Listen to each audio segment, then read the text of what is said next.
Frankenstein, escrita en el 1818 por Mary Shelley, es considerada la obra literaria que dio origen a la ciencia ficción. Shelley, en una noche de bohemia con amigos escritores, entre los cuales se encontraba Lord Byron, se propuso cada uno escribir una historia terrorífica y el ganador iba a ser aquel relato que fuera el más horrible y menos imaginado dentro del género del terror.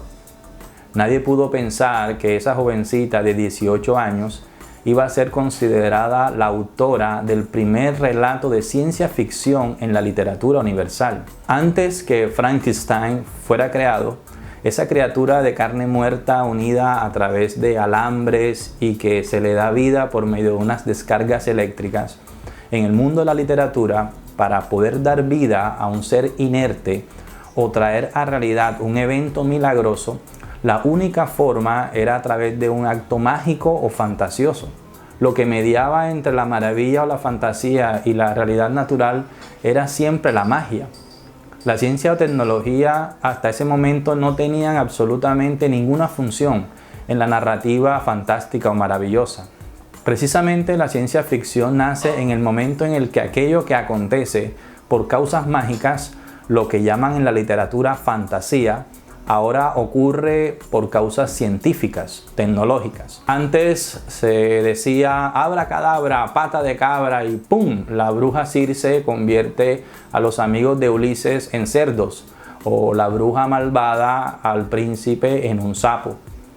Ahora basta colocar un artefacto o invento científico como el causante del evento sorprendente e inimaginable.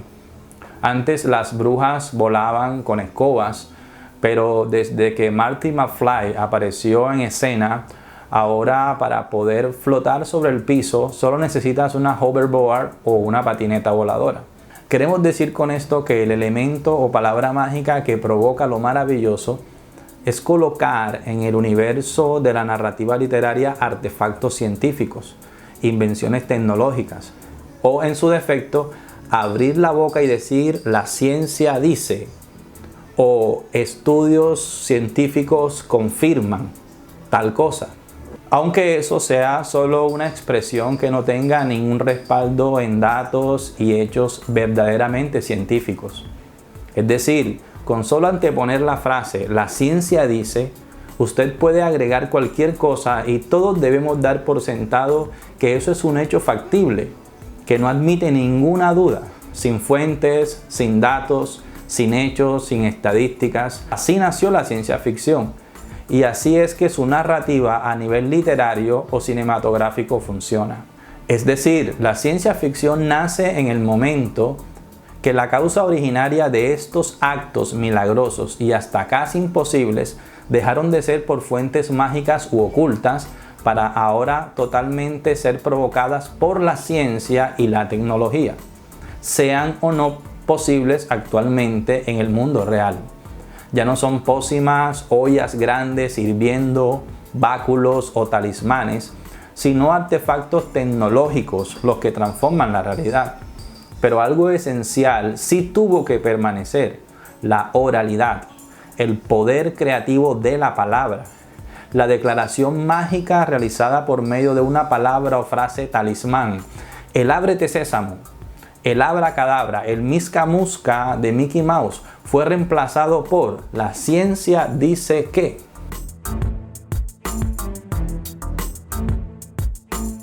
En este orden de ideas queremos hacer una relación entre la ciencia ficción y la revolución cultural que el mundo vive en el día de hoy de forma específica con el tema del género.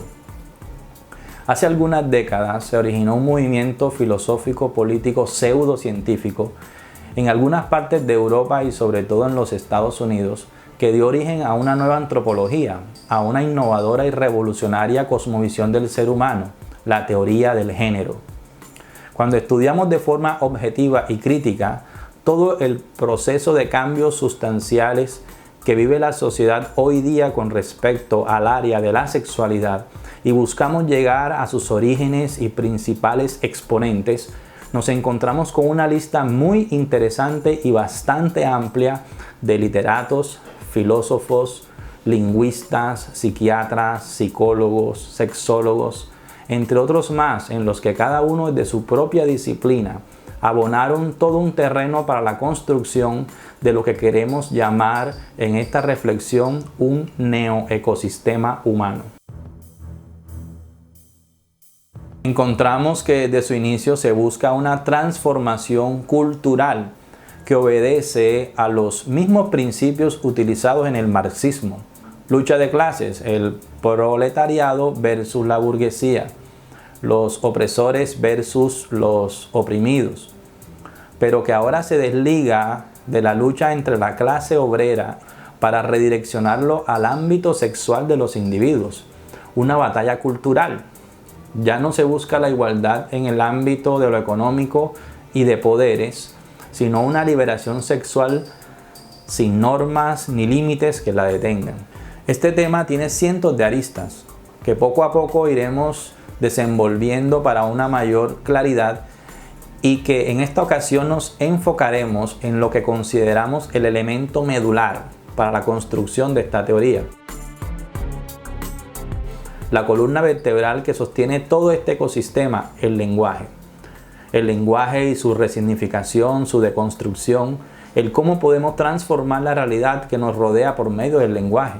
No ocurren grandes cambios culturales y sociales sin haber sido procesados por el uso del lenguaje. El habla define cada una de las expresiones culturales de una sociedad. Es aquel lugar desde donde entendemos todo aquello que le da significado y sentido a cada una de esas expresiones.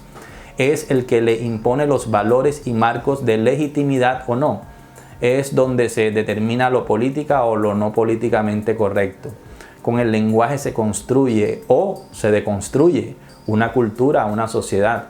Pero es precisamente la teoría del género la que nos lleva más allá hacia la práctica inicial de este tipo de construcción, al plantearnos la posibilidad de desarmar desde la misma naturaleza biológica al ser humano y así volver a construir uno nuevo que dé cabida a numerosas conductas y comportamientos en las personas bajo la bandera colorida de una sexualidad sin límites. Para que esta teoría pudiese ser esparcida, promovida y aceptada por gran parte de las sociedades, fue necesario replantear palabras, conceptos, redefinir significados, todo encauzado a justificar y legitimar su propuesta antropológica.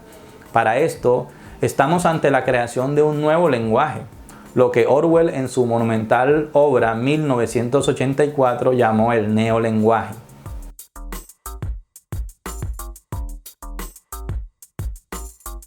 Uno de los alquimistas de esta pócima mágica discursiva que trae a realidad a un nuevo y fantástico ser humano es el Dr. John Mooney, psiquiatra neozelandés de la Universidad Johns Hopkins en Baltimore, quien estableció la palabra mágica que hace desaparecer toda realidad sexual biológica binaria de hombre-mujer para traer a existencia y de forma milagrosa a un ser humano asexuado, de tal manera que a partir de su nacimiento puede construirse cualquier identidad o expresión sexual como así lo determinen. Todo esto basado en el pensamiento que la sociedad hegemónica había creado estereotipos o patrones de conducta sexual limitadas bajo la condición de masculino y femenino, y que todo lo que aconteciera por fuera de este cruce entre estos dos sexos era considerado desviación de la mente, una patología. Género ahora se convierte en el abracadabra, la palabra mágica que utiliza Mooney para borrar toda esencia natural sexual reproductiva en el hombre y la mujer,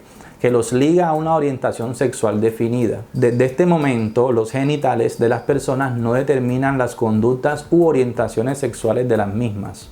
No se nace mujer, se llega a serlo. La frase que inmortalizó a la feminista Simone de Beauvoir y que ahora se le inserta un nuevo patrón: no se nace hombre, pero ahora reinterpretado no desde el lente social, sino desde la naturaleza biológica, magia.